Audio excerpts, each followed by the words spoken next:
human beings can maintain and moderate the respiration. Yes, we can moderate and maintain the respiration, the breathing here, the ventilation, pulmonary ventilation. Yes, we can do it.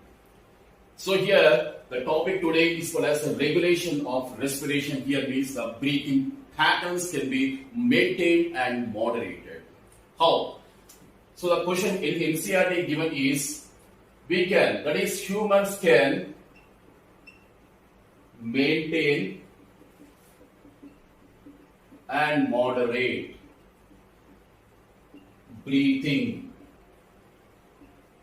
That's given in NCERT direct lines. Why? We can maintain and moderate the breathing basing on the needs of the body tissues. If you require more energy, we require more oxygen. That is, we take more oxygen. Just like athletes, they're running, swimming, boxing, sports persons, isn't it? They demand more energy. For energy, what is required along with glucose? Oxygen is required. That is, they're breathing, they breathe more. As you run, you breathe more. As you work, you breathe lesser. And as you sleep, still more lesser here. That is, the breathing pattern is dependent on needs of the body tissues. Needs of the body tissues. And physiological functions of the human body. Isn't it? For metabolism, we can maintain and moderate the breathing patterns here. Amazing topic here. Watch this video till the end, all of you. Okay? So how we can maintain and moderate the body breathing patterns?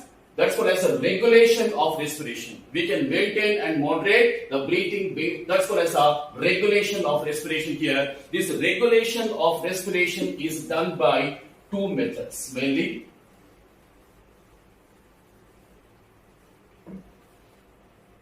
One is called as a neural control. Other is called as a chemical control.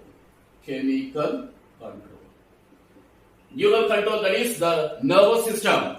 Nervous system regulation, neural control, and chemical control. We'll be getting back to this topic later on here. Later on, after the completion of the neural control, we'll be discussing the chemical control. So first of all, the neural control, that is the nervous system, is involved here. Nervous system. What is the base of nervous system? Total base of the human body? Brain, isn't it? So let's have a very rough diagram of this brain.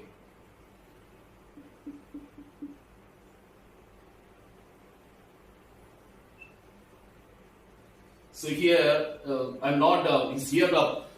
is not the structure of brain we have to explain, isn't it? The target is not that one, isn't it? So let's have a small. This is called as the pons varoli. Pons varoli. And here is called as the medulla oblongata. Medulla oblongata. And here is cerebellum present, isn't it? Cerebral cortex, cerebral medulla here. The target is not to explain this brain, isn't it? So here I am dropping all these here. And because we are bothered about only two these structures called as pons varoli and medulla oblongata. Clear, bacho? So here, neural control is first of all mainly done by the medulla oblongata. Medulla oblongata. Where is this medulla oblongata present? The base of the brain here. Or touch here. That is called as medulla oblongata. Here the base of the brain. That is the posterior part. The basal region here. The medulla oblongata is there. And this pons varoli and medulla oblongata together form this one brain stem. That's called as the brain stem here. So medulla oblongata, what is the role? Let's discuss now. The medulla oblongata contains the respiratory rhythm center. Respiratory rhythm center. RRC. That is an abbreviation here. Okay, students, watch out. So respiratory rhythm center. What is a rhythm? A change which is repeated with a similar pattern. Isn't it? A few dancers out there, they have the rhythmicity, isn't it? You ask a dancer, they know what is the rhythmicity. Their movements are very rhythmic, isn't it? The same way here, respiratory rhythm center is present in the medulla oblongata, and this medulla oblongata contains two areas. One is called as the inspiratory area, or inhalation area. As we take oxygen inside from atmosphere into the lungs, that's called as inspiration, isn't it? This inspiratory area is present in medulla oblongata, bachcho. See here. So this is medulla oblongata somewhere around here. I'm drawing with a different marker, bachcho. All of you see here.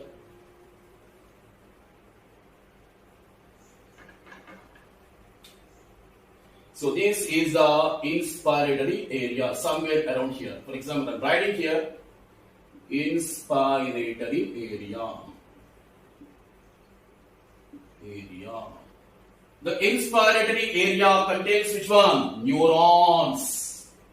Nerve cells. Total brain is containing the nerve cells, but the inspiratory area we are discussing here, the neurons which control the inspiration here. That is why I'm writing here. Okay. The inspiratory area contains the neurons. The neurons, what is the main function? They send the nerve impulses. Isn't it? Nerve impulses. Stimulations. Isn't it? Nerve impulses are sent by the neurons present in the inspiratory area of the medulla oblongata. Okay, students. When the nerve impulses are sending, what happens? They are going directly to which one? Diaphragm. Diaphragm contains which one? The phrenic muscles of diaphragm. I told you already in the previous lectures, isn't it? The phrenic muscles are present in the diaphragm, isn't it? And the intercostal muscles are present in the ribs. The intercostal muscles of the ribs are of two types. One is the external and internal intercostal muscles. So the neurons of the inspiratory area, they are sending the action point here, nerve impulses. Then the nerve impulses are directly stimulates muscles of diaphragm. What are the muscles of diaphragm, bachcho? Phrenic muscles and the intercostal muscles of ribs. Intercostal muscles of ribs here. Okay, students. When they stimulate, what happens? The nerve impulses stimulates these muscles means they contract. Upon stimulation, these muscles contract. Muscles contract. When the muscle contract, what happens? I'm writing here. When the muscles contract, then the area, that is total volume in the thoracic cavity, increases in the antero-posterior axis because the phrenic muscles of diaphragm are contracted. As a result, what happens? Area in the antero-posterior axis, vertical axis is increased. For example, it is like this. It becomes like this here. Area is increased in the antero-posterior axis because of stimulation is done by the phrenic muscles of diaphragm. And there is a stimulation by the nerve impulses to which one? Intercostal muscles of ribs also. As a result, the dorsoventral axis is also increased. Overall, the thoracic cavity is increased. The pulmonary volume is also increased here. When the area is decreased, what happens?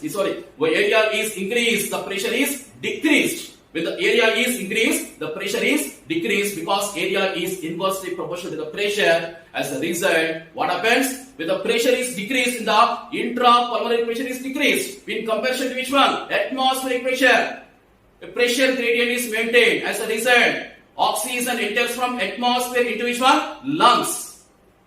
And that is called as an inspiration. Very simple, isn't it? Muscles and area is now I'm not anything because we have already discussed under mechanism of respiration, breathing. We already discussed, isn't it? So the muscles contract means the area in the thoracic cavity increases, the pressure decreases, so the inspiration takes place here. I'm not writing all this stuff here, okay? So that it affects the inspiration of oxygen. Oxygen enters from atmosphere into the lungs. It's because of the neuron stimulation. Inspiratory area, neurons are present. The neurons, they send the nerve impulses. So that these stimulate, the impulses stimulates the muscles of diaphragm and intercostal muscles. These contract and inspiration occurs here. This is because of the neurons present in the inspiratory area. In this way, the medulla oblongata affects the inspiration. This occurs, this entire cycle. These impulses are sent for how many seconds? Only 2 seconds. Remember this one. 2 seconds. Neurons sending these impulses for nerve impulses for 2 seconds. Because of these 2 seconds, what happens? This process occurs automatically here. The chain reaction here, isn't it? After 2 seconds, there is a pause. The nerve impulses are becoming inactivated. Okay, it sends the nerve impulses only for 2 seconds. After 2 seconds, there is a pause, there is a gap.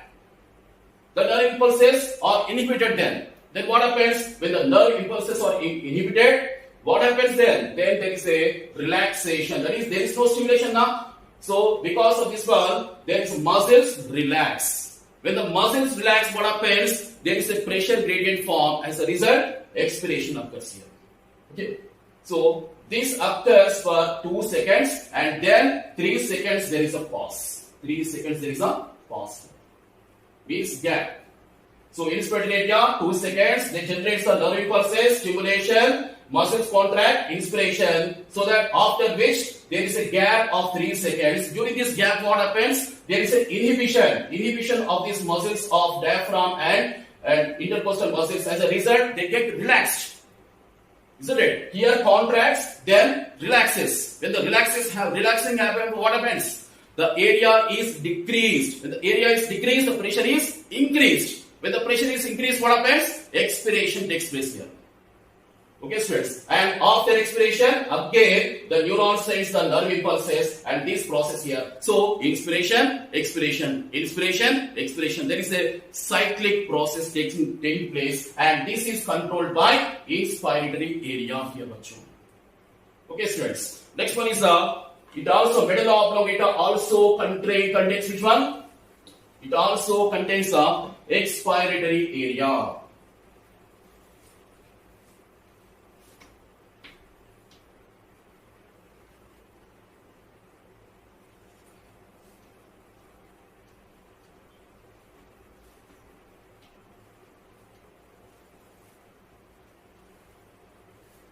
So medulla oblongata also contains the expiratory area.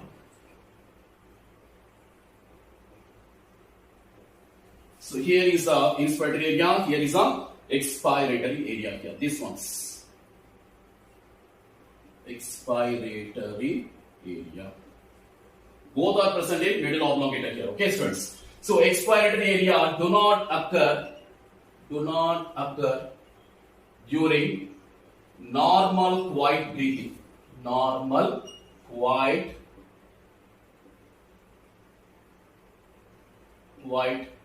breathing. So expiratory area contains neurons. It also contains neurons. Okay. This is not activated. The neurons of the expiratory area are not activated and do not send the nerve impulses during the normal quiet breathing. But when there is a forced breathing takes place here, forced breathing. That is, for example, forcefully you have to expel the carbon dioxide. Okay, for example, if there is a dust particle stuck, you do like this, isn't it? So forcefully it give out the carbon dioxide. During this one, the neurons of the expiratory area are activated, and then they begin to send which one? Nerve impulses. Nerve impulses. The neurons of the expiratory area they send the nerve impulses during the forced breathing. As a result, forced expiration takes place here. Forced expiration. That is, normal inspiration and expiration takes place because of the activation from the inspiratory area, but this forced breathing, forced expiration takes place because of the activation of the neurons from the expiratory area. So this inspiratory area and expiratory area is called as respiratory rhythm center, present in the medulla oblongata here. This is a basic mechanism here, because the medulla oblongata controls all the involuntary functions, not only respiration, and the breathing is also a involuntary process. I am teaching simultaneously, I am doing the inspiration and also expiration here, so it's a involuntary process, isn't it? But sometimes we have to alter the breathing. Sometimes it's also a voluntary process. For example, I am doing pranayama, for example, like this here. This is a voluntary process. forcefully I am taking oxygen. So breathing is sometimes also a voluntary process along with the involuntary process, bachcho. Clear, students? So here the respiratory rhythm center, which contains a inspiratory and expiratory area, constitutes a respiratory rhythm center present in which one? Medulla oblongata. Clear, students? Next one is a pons varoli. What is the role of pons varoli? Let's discuss.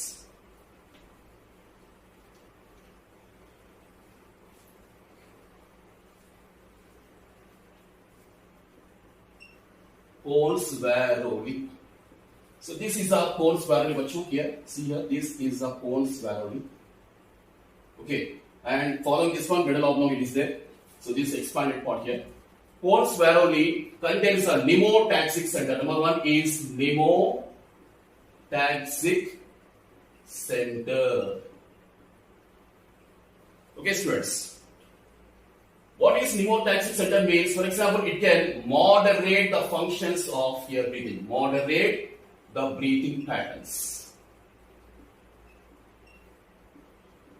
Moderate the breathing patterns here.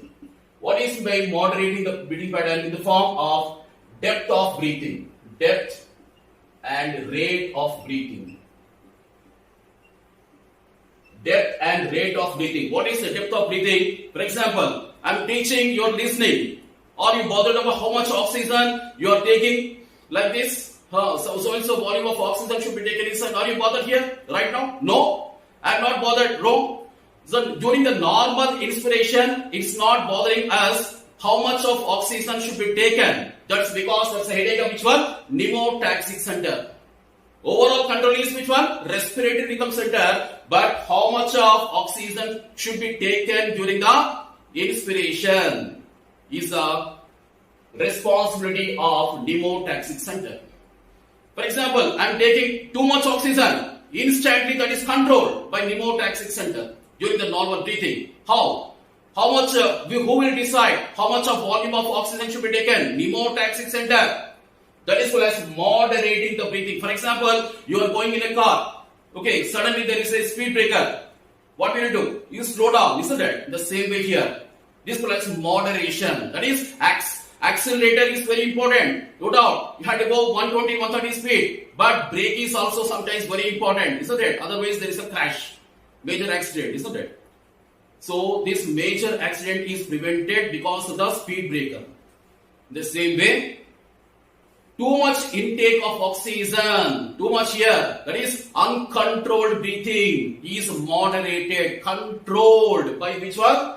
Pneumotaxic center, that's called as the moderation. It acts as a moderator. That is the depth of breathing, how much of oxygen should be taken inside during the inspiration is decided by the pneumotaxic center. That's why when the depth is controlled, the rate of breathing is also controlled here. When the depth is controlled, the rate of breathing is also controlled. So the rate and depth of breathing, that is moderation of breathing, is controlled by the pneumotaxic center present in the pons varoli, bachcho. Clear, students? Next one is why this happens here?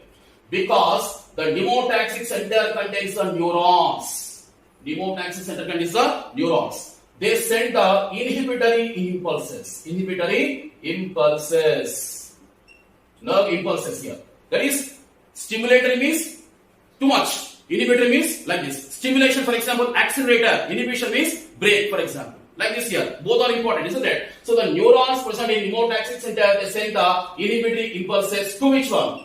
To the respiratory rhythm center here. To the respiratory rhythm center. So that there is a moderation in breathing. Moderation in breathing here. That is, what is moderation here? Rate and depth of breathing is controlled by which one? Neurons present in the pneumotaxic center, because it sends the inhibitory impulses to the respiratory rhythm center, and here now the respiratory rhythm center decides how much of oxygen should be taken. No doubt it is directly controlled by respiratory rhythm center, but the respiratory rhythm center is having the indirect control on which one? The neurons present in the pneumotaxic center. Okay, students, all of you. Next one is the anoustic center. Number 2, anoustic center.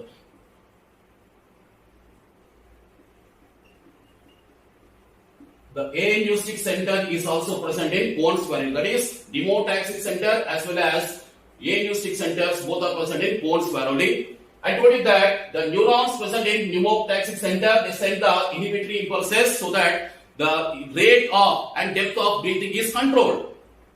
Too much intake of oxygen, inspiration is controlled by which one? Inhibitory impulses from which one? The neurons of the pneumotaxic center. So opposite happens here. That is, these neurons present in anuistic center sends the stimulatory impulses, which sometimes increases the inspiration. That is exactly opposite here. Pneumotaxic center, neurons, inhibitory impulses, the inspiration is controlled. But sometimes we have to take more oxygen. Which one is doing this one? The neurons present in the anuistic center sends the stimulatory. Here inhibitory, here stimulatory impulses. Here decrease the inspiration, here increase the inspiration here. And both are present, both the centers are present in Pons spheroid. Clear?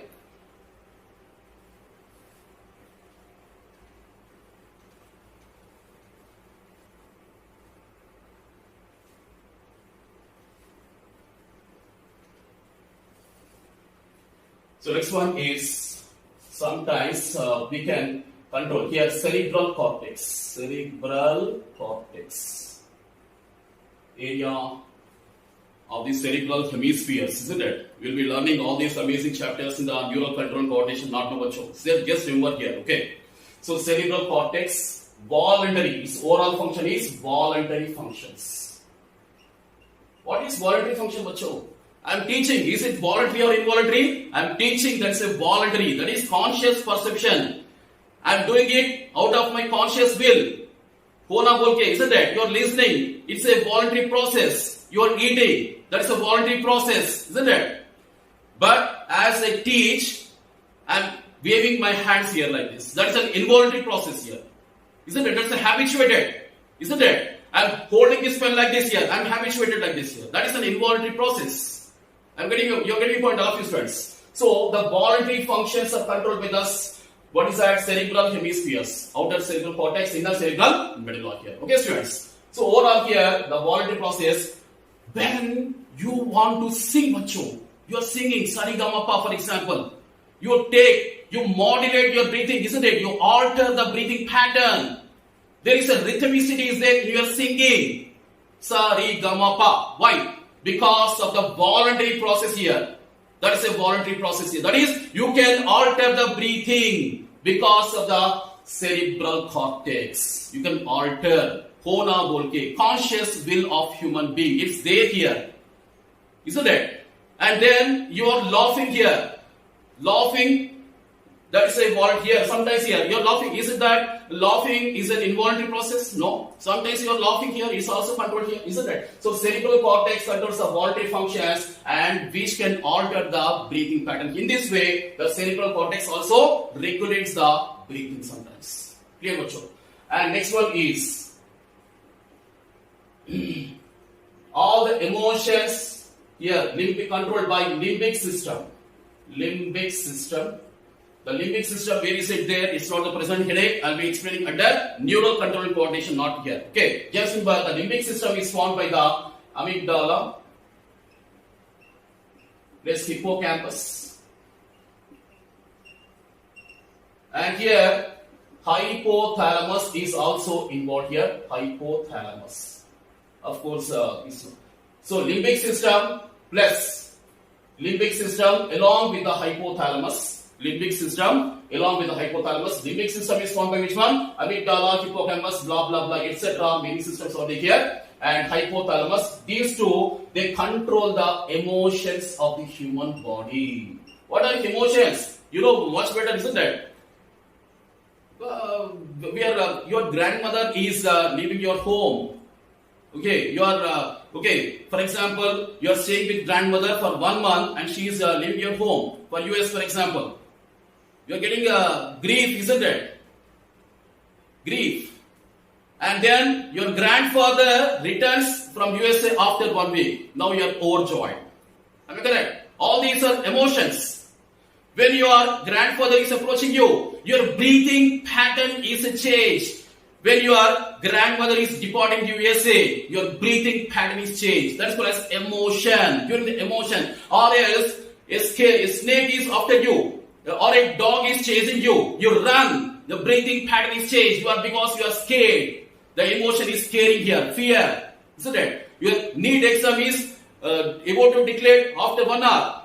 Your apprehension, whether you get the medical seat or not, that's an apprehension. All these are the emotions, and your breathing pattern is changed based on the limbic system, which controls the emotions here. That is limbic system, emotions. So these emotions also control the breathing pattern here. That's it. Okay, students. Next one is Hering-Breuer reflex. Hering-Breuer reflex, very important for NEET exam. Of course, it's not given in NCERT, but very, very important here. Now, I told you that trachea, bronchi, bronchioles, isn't it? Lungs, isn't it? These are trachea, bronchi, different bronchi and bronchioles. These bronchi and bronchioles contains the stretch receptors. They contain the stretch receptors. The receptors are directly connected with the neural system, nervous system. When we take too much oxygen, for example, only to a certain extent I take oxygen. Only there is a limit, saturation limit. Why there is a saturation limit here? Because the bronchi and bronchioles contain the stretch receptors. They will stop. Hey, come on, don't stretch overly. Your lungs will damage. It says here. Okay, students. Why? Because the stretch receptors present in the bronchi and bronchioles are connected with the nervous system. They will stop the overinflation of lungs. If the overinflation means what is too much, for example, this size only to a certain extent it can inflate. This extent. If it is doing like this, the lungs will damage. But it's not happening. Why? Because of the presence of which one? The stretch receptors present in the bronchi and bronchioles. They limit the inflation of lungs. In this way, the lungs are not damaged because of the inspiration. Getting your point? So that is called as, this reflex is called as a Hering-Breuer reflex here. Okay, students, so this is called as a neural control. Under neural control, we have discussed which one? The respiratory rhythm center, mnemotaxic center, aeroustic center, cerebral cortex, how it regulates the limbic system, then Hering-Breuer reflex. We have discussed this called as a neural control. Now let's go to the 2 minutes or 3 minutes session. That's called as chemical control of how this chemical control happens here. Okay, students, hope you are enjoying all of you, students.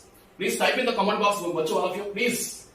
Because it encourages me to go for the further videos, isn't it? Please. It's my humble request. Your feedback is always welcome. Next one is chemical control. Chemical control of this breathing pattern, that is pulmonary ventilation. Chemo, anything chemical means which one? Chemo. Chemo means which one? Chemical. Chemo is based on the chemoreceptors. Chemoreceptors. The receptors are connected with which one? Always the nervous system. Whenever there is a receptor, it's a muscle connected directly with the nervous system here. Okay, students, chemoreceptors are present here. Different types of chemoreceptors are present in the human body, and some are chemical based here, called as the chemoreceptors. How they control? There are 2 types of chemoreceptors which control the breathing pattern here. One is called as the chemoreceptors present in the main here. That is the central one here. Central chemoreceptors. Central chemoreceptors.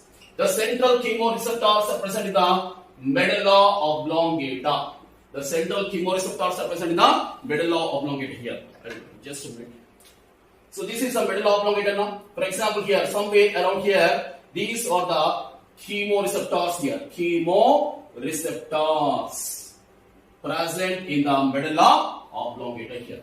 We call as a central or principal chemoreceptors present in medulla oblongata. Next one is the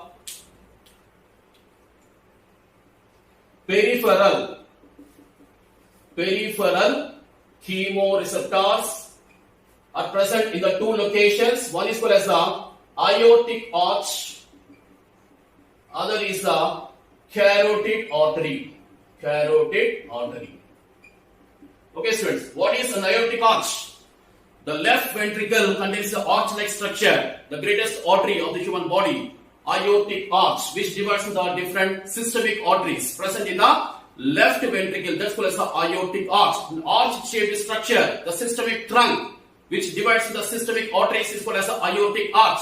Next one is a carotid artery. The carotid artery are present in the neck region, right side and left side in the neck region, and one is going towards which one? Right side of the head and brain, other is going towards the left side of the head and brain here, which is supply the oxygenated blood to the brain and head regions, various parts of the head region. That's called as the carotid artery. So all these contain which one? Chemoreceptors. These chemoreceptors, that is the center, that is chemoreceptors present in medulla oblongata, and the chemoreceptors present in the aortic arch and carotid artery. All these are here. These are the chemoreceptors. The chemoreceptors, okay, they can detect which one. Sometimes when there is a more carbon dioxide in the blood, when there is a more carbon dioxide, for example, what happens? See here, I told you already, carbon dioxide is increasing in the blood. What happens? More carbon dioxide to be released out here, expiration. But sometimes the carbon dioxide gets accumulated, bacho. Then what happens? The carbon dioxide, it mixes with the water content of blood plasma. It forms the carbonic acid. Already explained you. Carbonic acid, then it forms into which one? Carbonic anhydrase. This one you know, isn't it? Carbonic anhydrase again, H++, HCO3 minus ions here. That is increase of H+ ions causes the more acidity. The pH is lessened, more acidity is there. The biochemical pattern is totally disrupted. There is a severe disturbance to the biochemistry of the human body.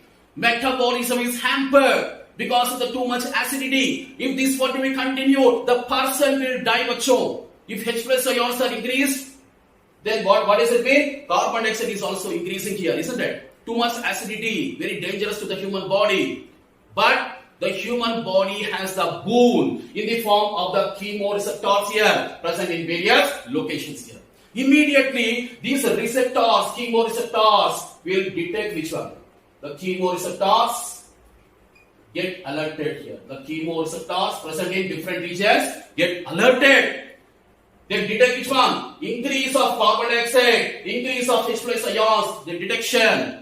Then they alert, because it's connected to the neural system, they alert which one?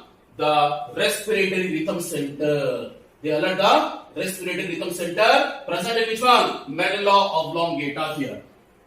Hey, come on, you medulla oblongata, what are you doing? Are you sleeping, man? Come on, there is this body is going to die. There is a too much increase of carbon dioxide, too much increase of H+, too much acidity is there. This person is going to die. What are you doing? Are you sleeping? Then, okay sir, it says here, medulla oblongata, respiratory rhythm center gets alerted and the carbon dioxide is released out during the expiration here. In this way, there is a chemical control of, what is that? Respiration. Chemical control of respiration. Okay, students.